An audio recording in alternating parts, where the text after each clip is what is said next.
how to rip a guitar solo over a chord progression that is not in one diatonic key, right? This is really great.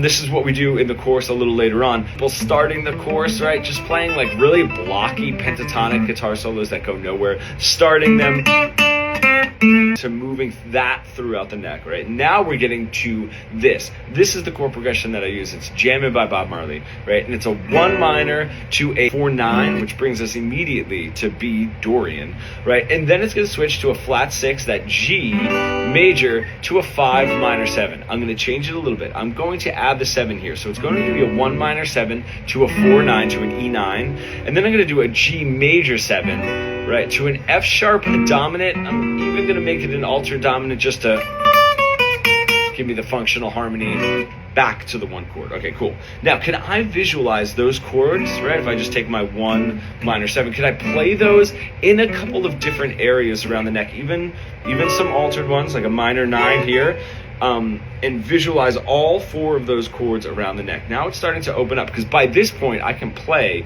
a B Dorian everywhere around the neck, and I can play and then switch that to a B Aeolian.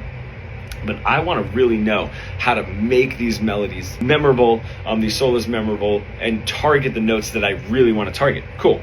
From there, can I play all of my arpeggios, right, in each one of those positions? Even if I take this B minor 7 that goes a little bit more across the neck, can I do that with each one of those chords? That becomes really crucial. That starts to open up the neck.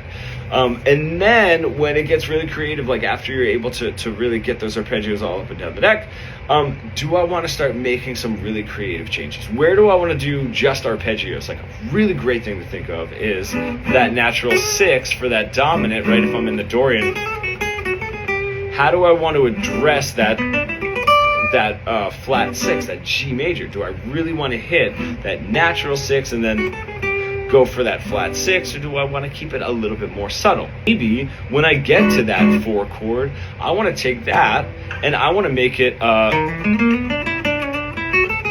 Lydian dominant,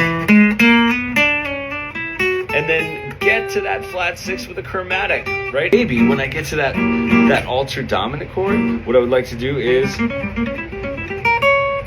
a diminished run, which just outlines, instead of an F sharp 7, it gives me an F sharp flat 9 chord that never touches the root, right back into the 1. If you're an intermediate guitar player stuck in that robotic, boring pentatonic plateau that we all get into, you want to bridge the gap between your creative ideas and what you're able to play, becoming fully fretboard fluent, comment pro below and we can get started.